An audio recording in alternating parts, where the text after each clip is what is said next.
warahmatullahi wabarakatuh. Bertemu lagi bersama saya, Aabid Ilham Arifin. Dalam video kali ini, saya akan menceritakan tentang hukum Archimedes dan mahkota raja, serta kisah penemu hukum Pascal. Ikutin terus ceritanya. Cikidau. Bayangkan kalian raja. Oke?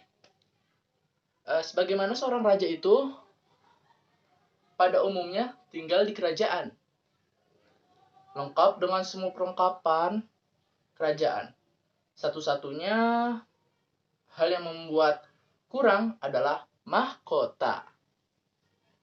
Tidak ada benda indah itu di kepalamu, dan sebagaimana seorang raja pada umumnya, kamu menginginkannya, maka kamu manggil tukang emas.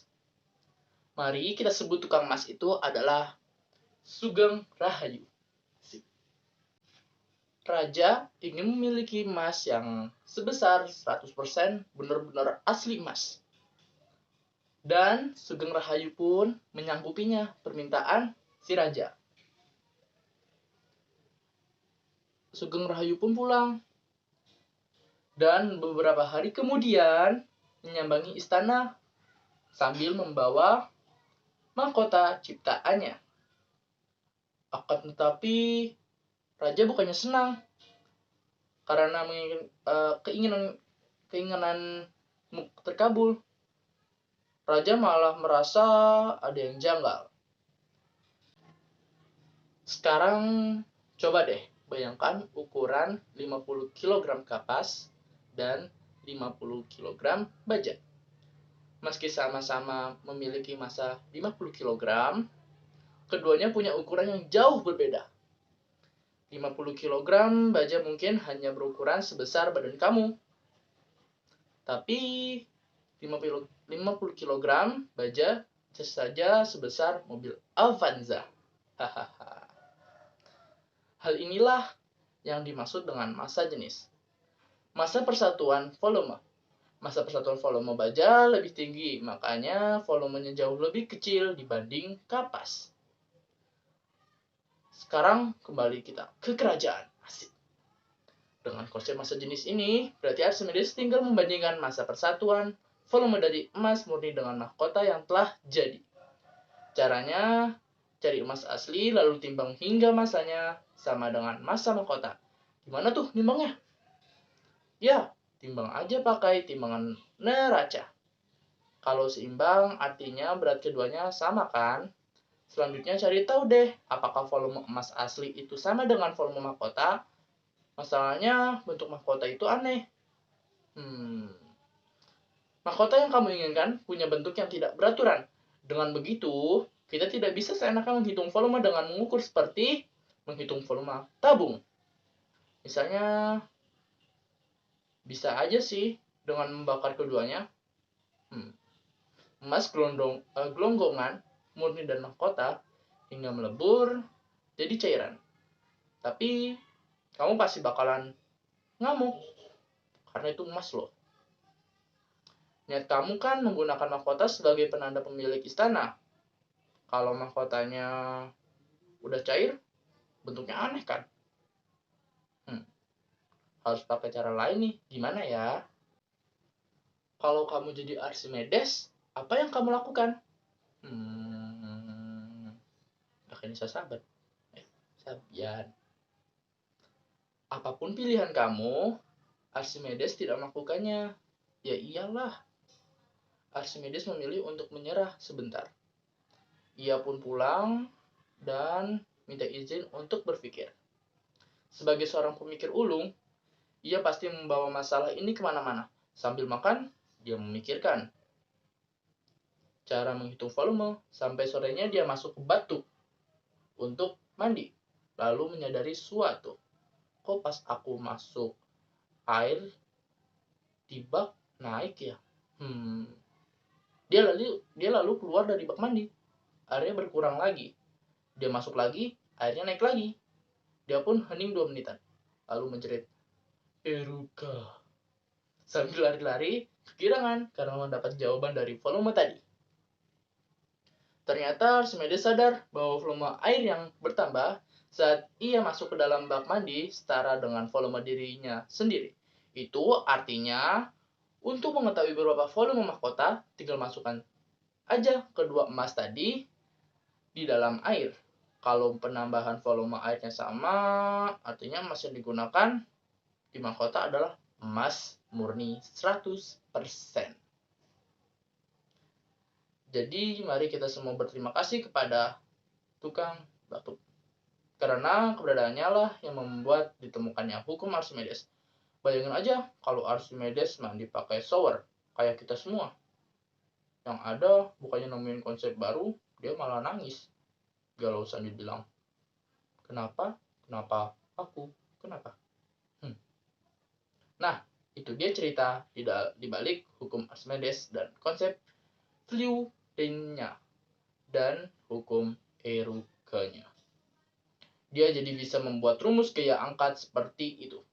Konsep tersebut yang kemudian digunakan untuk membuat perahu, kapal selam, dan banyak lainnya. Sebenarnya sih cerita ini belum tentu terjamin kebenarannya, soalnya udah lama banget. Tapi paling tidak bisa kamu pakai untuk menggambarkan hukum Archimedes. Oke? Gimana? Sekarang sudah tahu bagaimana hukum Archimedes bisa tercipta? Kalau udah paham konsepnya, selesai. Oke, kita kembali ke pembahasan kedua. Cerita kedua yaitu sejarah hukum Pascal. Mari kita lanjutkan ke pembahasan kedua atau ke cerita yang kedua, yaitu tentang sejarah hukum Pascal dalam kehidupan sehari-hari.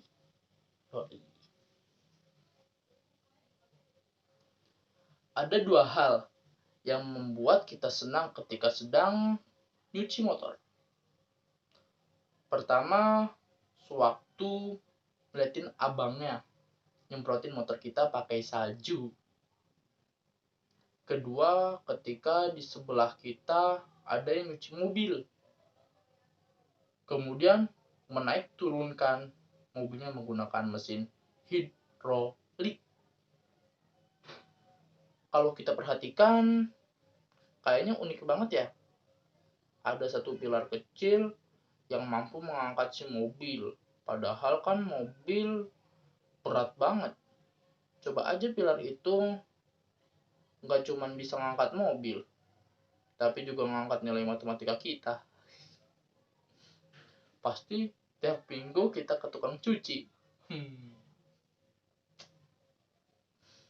Lalu bagaimana si pilar ini bisa mengangkat mobil yang punya beratnya lebih dari 1 ton? Atau mencapai 1 ton lebih? Sama aja ya. Begitu. Jawabannya yaitu hukum Pascal. Sebelum ngomongin ini, kita akan berjalan sebentar ke abad 16. Pada tahun 1623, lahirnya seorang anak di Prancis yang bernama Blaise Pascal. Dari kecil, dia memang dikenal sebagai anak yang pintar. Enggak, kata pintar ini bukan kata yang diucapkan ibunya sewaktu menggendong Pascal dan menyuapinya makanan. Anak mama pintar. Pascal bahkan sudah kehilangan sosok ibu sejak dia berusia 4 tahun. Dia juga tidak menempuh pendidikan secara resmi, tapi dia tidak menyerah. Di usia 12 tahun, dia berhasil membuat mesin menghitung untuk membantu pekerjaan ayahnya. Di usia ke-16 tahun, menulis buku tentang kerucut. Dan di usia ke-18, sukses menciptakan kalkulator digital pertama di dunia. Ia usia 18 tahun, pertama di dunia. Bandingkan dengan kita. Di usia segitu, dengan kata fisika, aja rasanya pengen jawab, astaga. Kita kan muslim. Astagfirullahalazim. Makhluk dari mana itu? Sayangnya karena terlalu giat bekerja, kesehatan Pascal menurun. Sejak usia 18, Dokter menyarankan untuk hidup lebih santai dan bersenang-senang. Tapi bukan Pascal malah. Kalau nggak lemes sama sains, sewaktu main dia iseng memperagakan hukum Torricelli atau hukum yang mengukur kelajuan air yang mengucur dari tangki yang bocor. Tapi dia tidak membolongi tangki air dalam rumahnya, melainkan mengisi kantung dari bahan plastik dengan air. Lalu ia melubangi kantung itu. Dia enggak mengisi kantung itu pakai es teh. Lalu mengenyot, ujungnya kayak anak SD kok. Dia memberikan banyak lubang di kantong air itu, lalu memperhatikan air yang mengucur dari kantung. Kemudian dia merasa ada yang aneh. Kok air yang keluar dari lubang-lubang itu punya pancaran yang sama kuat? Akhirnya dia menemukan teori yang dia beri nama hukum Pascal.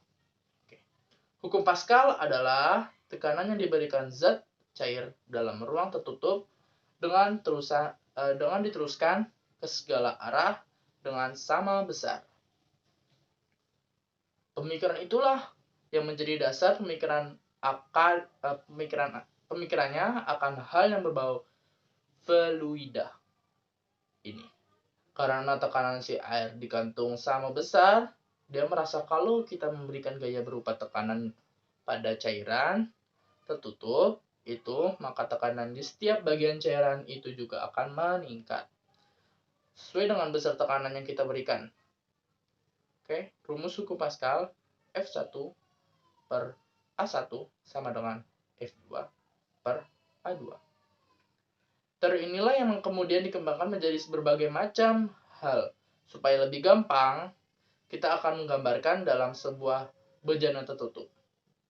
Semisalnya ada piston dengan ukuran kecilnya yang itu 1 meter kuadrat sama dengan 10.000 Newton. Dan besar yang kedua sebelah kanan 2 meter kuadrat sama dengan 20.000 Newton. Pada piston tersebut terlihat bahwa kita bisa mendapatkan gaya 20.000 Newton hanya dengan memperbesar luas permukaan piston di ujungnya. Di ujung satunya menjadi 2 kali lipatnya. Konsep inilah yang ditetapkan oleh abang-abang tukang cuci mobil hidrolik tadi. Kita ditinggal mengatur tekanan yang diberikan di pipa yang satu dan luas di permukaan di pipa yang satu dan luas permukaan di pipa yang lain. Angkat deh mobil yang beratnya lebih dari 1 ton. Nggak perlu repot-repot merayap ke kolong mobil buat cuci mesin mobil di bawahnya itu loh. Oke, sekian dari saya. Kurang lebihnya mohon maaf. Wassalamualaikum warahmatullahi wabarakatuh. Syukron.